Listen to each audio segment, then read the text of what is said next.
अस्मात् पंचाक्षरं यज्ञे बोधकं सकलस्य तत् अकारादिक्रमेणैव नकारादि यथाक्रमम्। भगवान ने प्रणव से पंचाक्षरी मंत्र की उत्पत्ति की। ना मह शे वा या एक साथ नहीं बोल सकते हैं, इसलिए हमने नहीं कहा। तो इस पंचाक्षर मंत्र को जो है मंच से बोलना नहीं चाहिए। महामंत्र होते हैं जो उनको इस तरह से प्रचारित नहीं करना चाहिए, सुनाना नहीं चाहिए। नहीं तो बिना कही आप सब हमारे दीक्षित शिष्य हो जाओगे। फिर फिर बढ़िया बढ़िया इतनी नोट लेकर आना पड़ेगा चढ़ाने के लिए। अरे ऐसे ही कह रहे हैं। तो हम इस मंत्र को मंच से नहीं कह सकते और किसी को कहना भी नहीं चाहिए। तो 5 अक्षर का यह मंत्र का ज्ञान विस्तार किया है और फिर सबसे पहले इस मंत्र की दीक्षा दी है विष्णु जी को और ब्रह्मा जी को। भगवान इन दोनों के गुरु हैं। तिरुच्चार्याग्रही मंत्रम यंत्र तंत्रोक्ति पूर्वकम शिष्यौ चातो दक्षिणायाम आत्मानं च समर्पयत्। यंत्र तंत्र में बताई हुई विधि के पालन पूर्वक 3 बार मंत्र का उच्चारण करते हुए भगवान ने विष्णु जी के ऊपर सिर पर हाथ रख करके वस्त्र ढक करके उनके कान में दीक्षा का मंत्र दिया। पुनः फिर ब्रह्मा जी को इसी प्रकार से दीक्षा दिया और ब्रह्मा विष्णु से कहा कि अब आज के बाद हम आपके गुरु रूप भी हैं, इसलिए नित्य निरंतर आप दोनों हमारी पूजा और सेवा करते रहिएगा। नमो निष्कल रूपाय नमो निष्कल तेजसे नमः सकल नाथाय नमस्ते सकलात्मने। ब्रह्मा और विष्णु जी ने दोनों ने हाथ जोड़ा और भगवान से कहा, आप निष्कल रूप हैं, आपको बारंबार नमस्कार है, प्रणाम है। यह सकल संसार का तेज आपसे ही प्रकाशित है, आपके चरणों में बारंबार प्रणाम है। नमः प्रणववाच्याय नमः प्रणवलिंगने नमः सृष्टियादिकर्त्रे च नमः पंचमुखायते। सृष्टि का पालन, संहार, रक्षा करने वाले एवं 5 मुख धारण करने वाले आपके चरणों में बारंबार हमारा कोटि कोटि बार प्रणाम है। आप सभी की आत्मा में विराजमान हो, सबके आत्मा हो।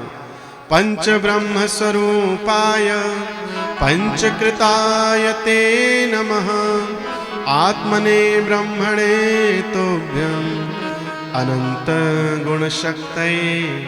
आपकी कई गुना शक्तियां हैं, करोड़ों शक्तियां हैं और आपकी उन शक्तियों से ही आप सृष्टि का पालन, संहार आदि करते हैं।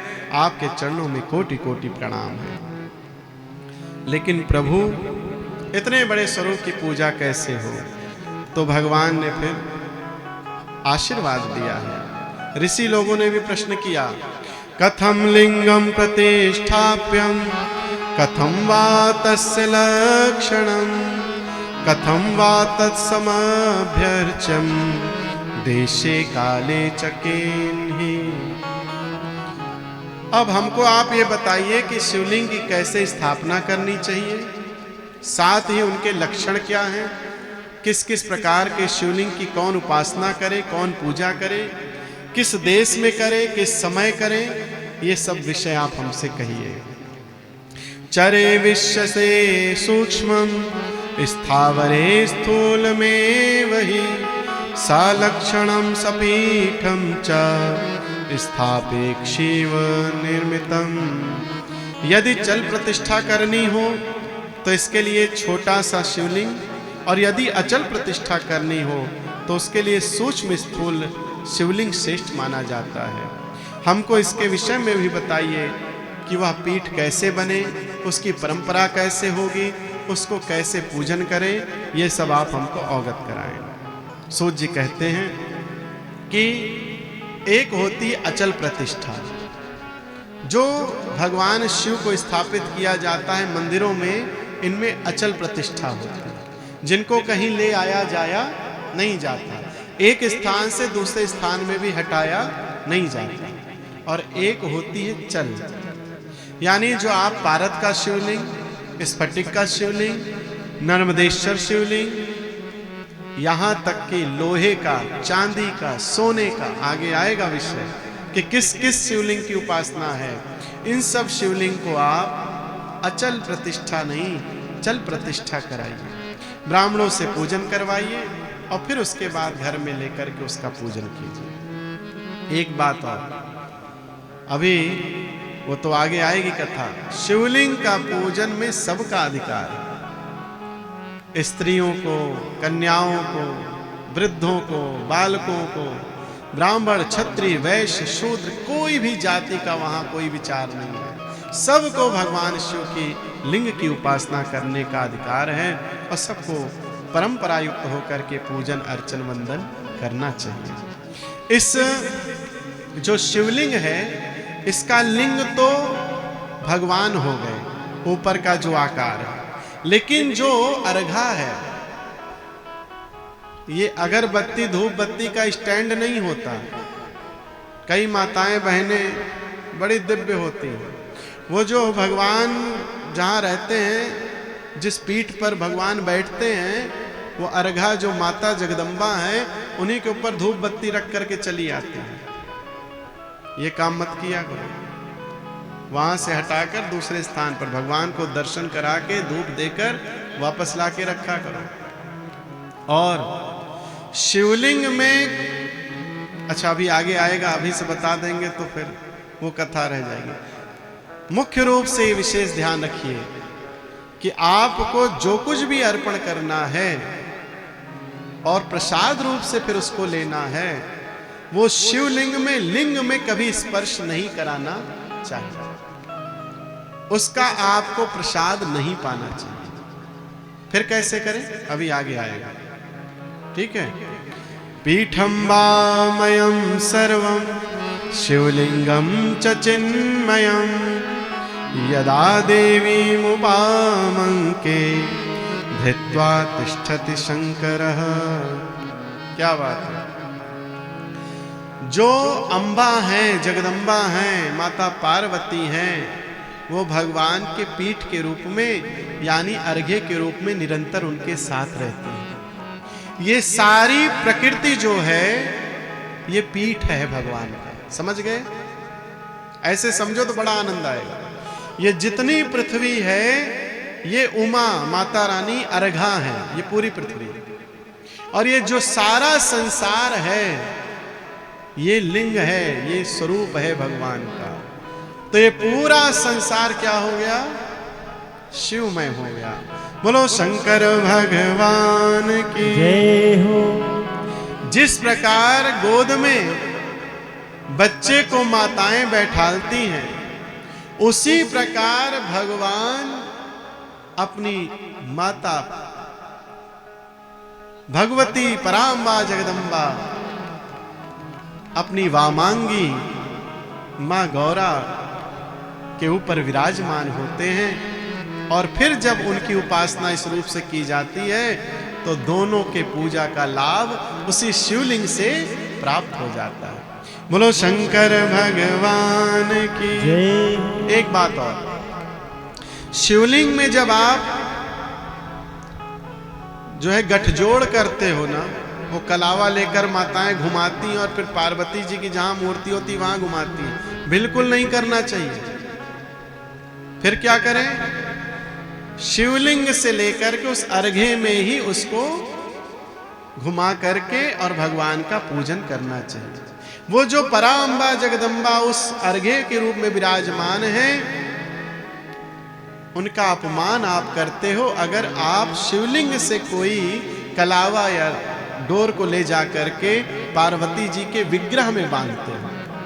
इसलिए इसका ध्यान रखना है कि शिवलिंग मात्र में ही उस कलावे को लपेट करके, अर्घ्य में भी लपेट करके दोनों की उपासना करना। इस प्रकार से नित्य पूजा करनी चाहिए।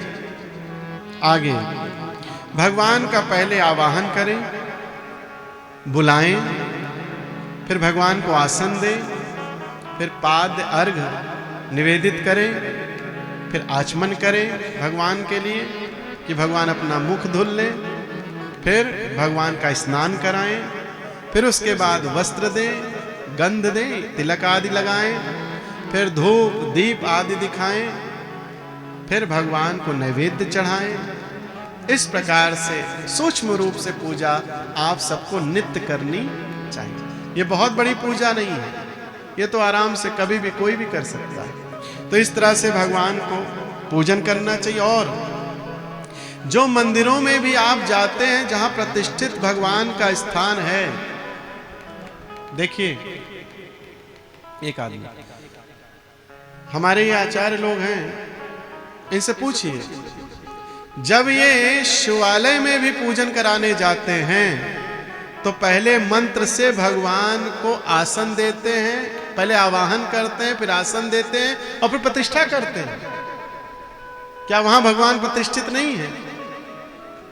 वहां तो अचल प्रतिष्ठा है, भगवान नित्य निरंतर है। लेकिन हम हमेशा ये कहते हैं कि मूर्ति में भगवान नहीं होता है। तुम्हारे हृदय की श्रद्धा, तुम्हारे हृदय में जो भावना है, वही जब तुम मूर्ति के समक्ष जाते हो तो उसमें मूर्ति में वही भगवान उस भावना के रूप में तुमसे वो स्वीकार करते, उस समय भगवान उस मूर्ति में आकर विराजते। इसलिए हम आवाहन इसीलिए करते हैं, हम इसीलिए किसी भी देवता को बुलाते हैं, प्रतिष्ठा करते हैं, उनके होते हुए भी कि आप हमारे लिए आकर के इसमें विराजमान होकर के इस पूजा को स्वीकार कीजिए। तो इस प्रकार से भगवान के पूजा के सूक्ष्म रूप से पूजन का ज्ञान यहां दिया गया। वैसे तो 1600 उपचार लिखा है पूजन, लेकिन आप कम से कम पंचोपचार तो कर ही लिया करें। 5 चीजें तो आपके घरों में रहती ही हैं। पूजा जप करने दत्ते यत्किंचित फलमश्नुते प्रदक्षिणा नमस्कारै क्रमाक्षिव पदप्रदम्। एक बात का ध्यान रखें, शिव का पूजन करके पुरुष वर्ग को साष्टांग प्रणाम करना चाहिए भूमि में लेट करके। उसके 8 अंग शरीर के भूमि में स्पर्श हो। दंडवत अलग विषय है, दंडवत तो किसी आचार्य से करके सीखो कि कैसे किया जाता है, लेकिन साष्टांग ये जो 8 अंग हैं शरीर के सन्मुख वाले, ये पृथ्वी पर स्पर्श करने चाहिए। माताओं को साष्टांग नहीं, माताओं को सिर रखकर झुक करके प्रणाम करना चाहिए। दूसरी चीज, पूजन के बाद किसी भी देवता, शिवजी नहीं, सभी देवताओं की परिक्रमा अवश्य करनी चाहिए, प्रदक्षिणा। भगवान उससे प्रसन्न बहुत होते हैं, इसलिए भगवान की परिक्रमा अवश्य करें। कई लोग तो चूंकि जानते नहीं हैं, इसलिए परिक्रमा भी उल्टी कर देते हैं। हमेशा परिक्रमा कहीं भी, चाहे गोवर्धन में जाएं, चाहे शिवालय में जाएं, चाहे किसी भी मंदिर में जाएं, अपने दाहिनी ओर से करनी चाहिए, दाहिने हाथ की तरफ से। जो बाएं हाथ से खाते पीते हैं वो इसी को सही हाथ मानते हैं, दाहिना हाथ ही सही होता है, शुद्ध होता है। इसलिए दाहिनी ओर से परिक्रमा करनी है। समझ गए? मतलब ऐसे घूमना है, ऐसे नहीं घूमना है। ठीक?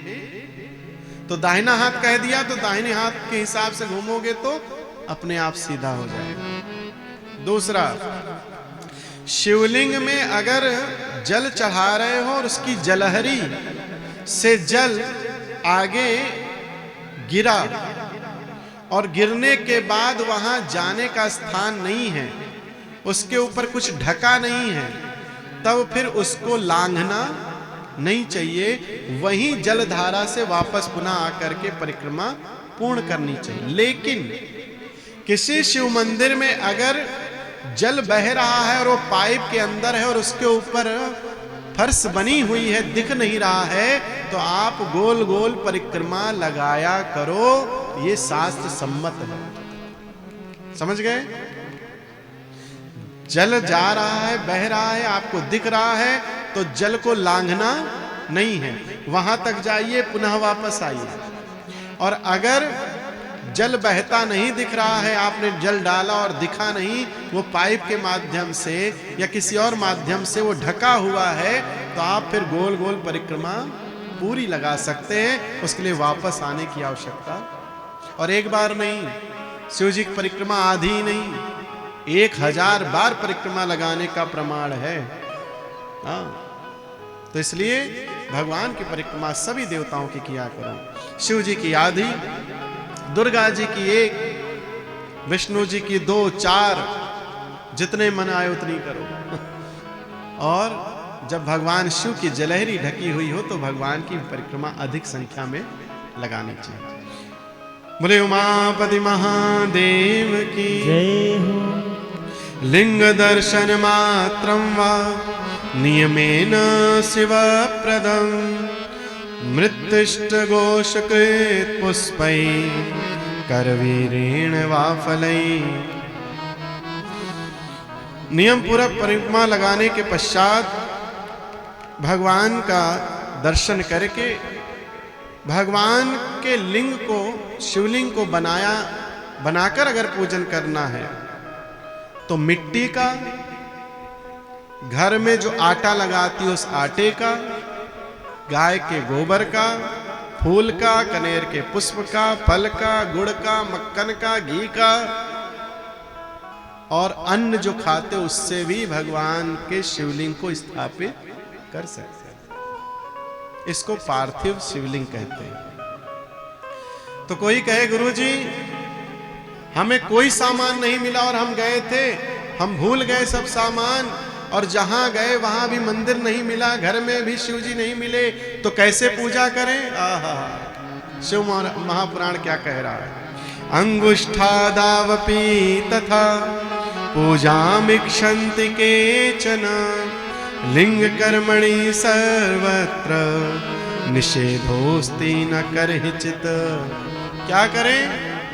कभी भी पूजा नहीं छूटे, उसके लिए भगवान शिव ने कह दिया, उस भक्त को अपने अंगूठे को दाहिने उठा करके, इसको मेरा स्वरूप मान करके, इस पे जल चढ़ा के, फूल चढ़ा करके पूजा कर लेनी चाहिए। इतने सरल बाबा कहां मिलेंगे, भोले बाबा। मेरा भोला बड़ा अनमोल, रात मैंने सपना देखा, मेरा भोला बड़ा अनमोल, रात मैंने सपना देखा। मेरा भोला बड़ा अनमोल, रात मैंने सपना देखा, मेरा भोला बड़ा अनमोल, रात मैंने सपना देखा।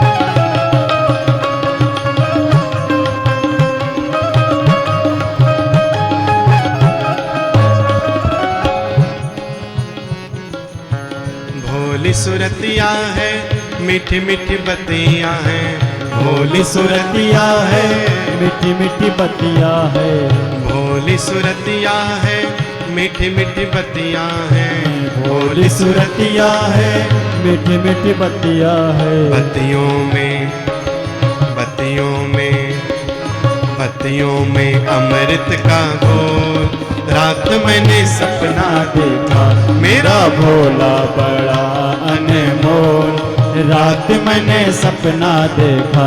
मेरा भोला बड़ा अनमोल, रात मैंने सपना देखा, मेरा भोला बड़ा अनमोल, रात मैंने सपना देखा।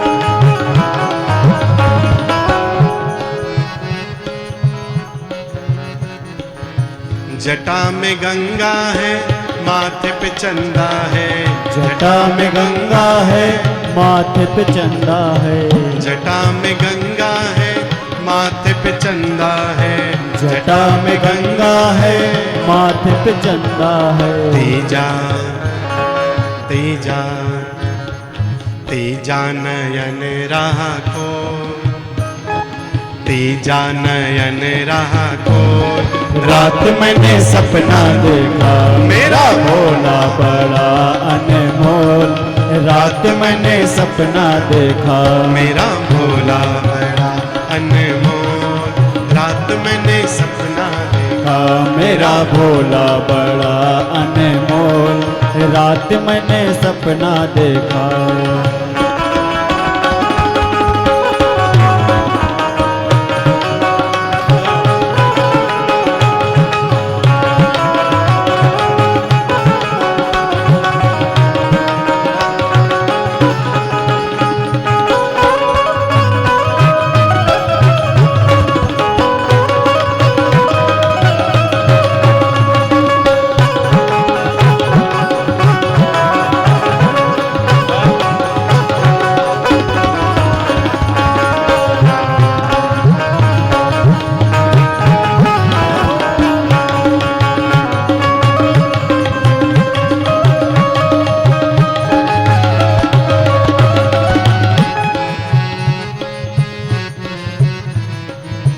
गले मुंड माला है ओढ़े मृग छाला है, गले मुंड माला है ओढ़े मृग छाला है, गले मुंड माला है ओढ़े मृग छाला है, गले मुंड माला है ओढ़े मृग छाला है। बोली में बोली में बोली में बम बम बोल।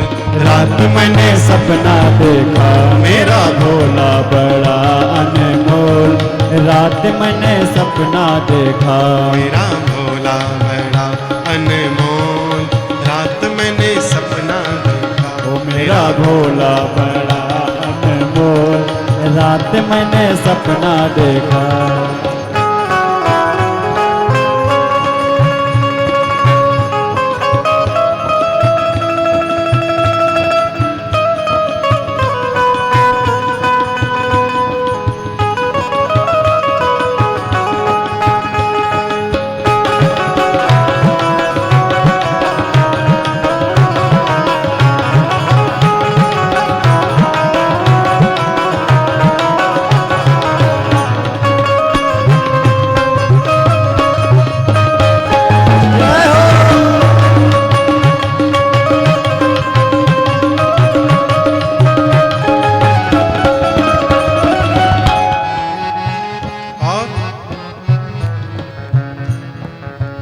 नंदी सवारी है संग गौरव प्यारी है, नंदी सवारी है संग गौरा प्यारी है, नंदी सवारी है संग गौरव प्यारी है, नंदी सवारी है संग गौरा प्यारी है।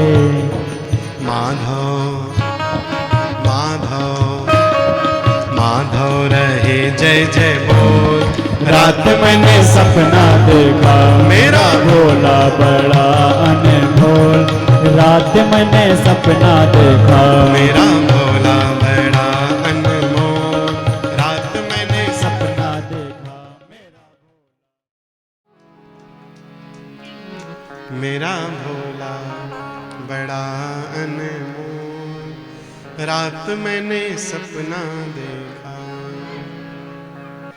अच्छा लग रहा है, आनंद आ रहा है। अब ये आनंद हमेशा रहे उसके लिए क्या है कि कभी ना जाए, हमारे जाने के बाद भी ना जाए।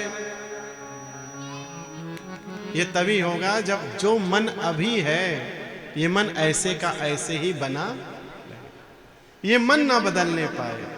जो आज इस मन में समर्पण है, जो आज इस मन में भगवान के प्रति प्रेम है, जो आज इस मन में भगवान के लिए उत्साह है, जो इस मन में आज भगवान को पाने के लिए संकल्प है, वो बदले ना, तो ये मन हमेशा ऐसे ही आनंदित रहेगा। बोलो शंकर भगवान की जय। अथ पंचाक्षरम नित्यम जपेद युतमादरा संध्योश्च सहस्रं वा गेयं शिव पदप्रदम। पंचाक्षर मंत्र का जो कोई जप करता है, नित्य 10,000 पंचाक्षर का मंत्र करने वाला एवं दोनों संध्याओं में 1,000 मंत्र जपने वाला, वो मेरी प्रीति को प्राप्त करता है और अंत में मुझे प्राप्त करता है। द्विजानां च नमः पूर्वम् अन्येषां च नमोऽन्तकम् स्त्रीणां च केचिदीक्षन्ते नमोऽनन्तं च यथाविधि। ब्राह्मणों को, क्षत्रियों को, वैश्यों को नमः पहले और बाद में शिवाय लगाना चाहिए, और स्त्रियों को एवं अन्य लोगों को शिवाय पहले नमः बाद में लगाना चाहिए। बोलो शंकर भगवान की जय हो।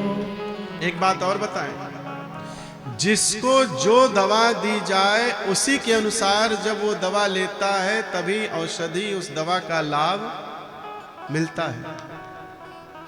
अब कोई कहे नहीं पंडित जी वाली दवा हमको दे दो, डॉक्टर के यहां आप जाओ और आपसे पहले आपके घर का कोई बीमार रहा हो और आपने औषधि ली, ठीक हो गया, तो आपको याद आया कि उसी डॉक्टर के यहां चलो जहां से इसकी दवा हुई थी। क्यों? क्योंकि वो मर्ज ठीक हो गया, उससे लाभ हुआ। अच्छा भाई चलते हैं।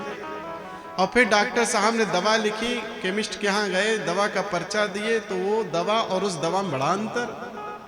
आप भाग करके डॉक्टर के पास गए, डॉक्टर साहब आपने तो बहुत गलत लिख दिया। बोले क्यों? बोले अरे हमारे भाई साहब 4 दिन पहले, या हमारे पति देवता या हमारी सासू 4 दिन पहले बीमार हुई, ये दवा आपने दी थी। आप कुछ गड़बड़ कर रहे हैं, हमको दूसरी दवा, उनको दूसरी दवा। कहोगे ये? बोलो नहीं कहोगे ना? क्यों? क्योंकि वो डॉक्टर है, वो उस मर्ज की दवा दे रहा है और आप जानते हो कि वो उनके लिए कुछ और होगा, हमारे लिए कुछ। ऐसे ही ये ग्रंथ, इनके मंत्र किसको देने हैं, कितना देना है, किस प्रकार से देना है, ये शास्त्र के अनुसार जब प्राप्त होता है तभी औषधि के रूप में अमृत बनकर तुम्हारा कल्याण करता है, अन्यथा विष बनकर के तुम्हें नरक पहुंचा देता है। इसलिए ऐसे ढोंगी, पाखंडी उन महात्मा और संतों का त्याग कर दो जो कुछ भी तुमसे कराते हैं, सर्वथा त्याग कर दो कि नहीं, हमारी परंपरा में जो है हम तो उसी का ध्यान, पूजन, मंत्र जप करेंगे, उसके अलावा नहीं करेंगे। कल हम लोग पार्थिव शिवलिंग के पूजन का महात्म और पूजन में क्या चढ़ाना चाहिए, किन पदार्थों को भगवान स्वीकार करते हैं, किससे अभिषेक करें तो क्या प्राप्त होता है, इन विषयों की चर्चा, भस्म के महात्म की चर्चा, रुद्राक्ष क्यों पहनना चाहिए, कौन सा पहनना चाहिए, इसकी चर्चा, भस्म किसको लगाना चाहिए, इसकी चर्चा, ये सब कल हम लोग इस विषय को प्रारंभ करेंगे। समय से आइए जिससे कथा आपकी छूटे नहीं, और भगवान की कृपा हो आप सब पर। आप सब बहुत भगवान की कृपा पात्र हैं, तभी आज आप इस कथा को प्राप्त कर रहे हैं।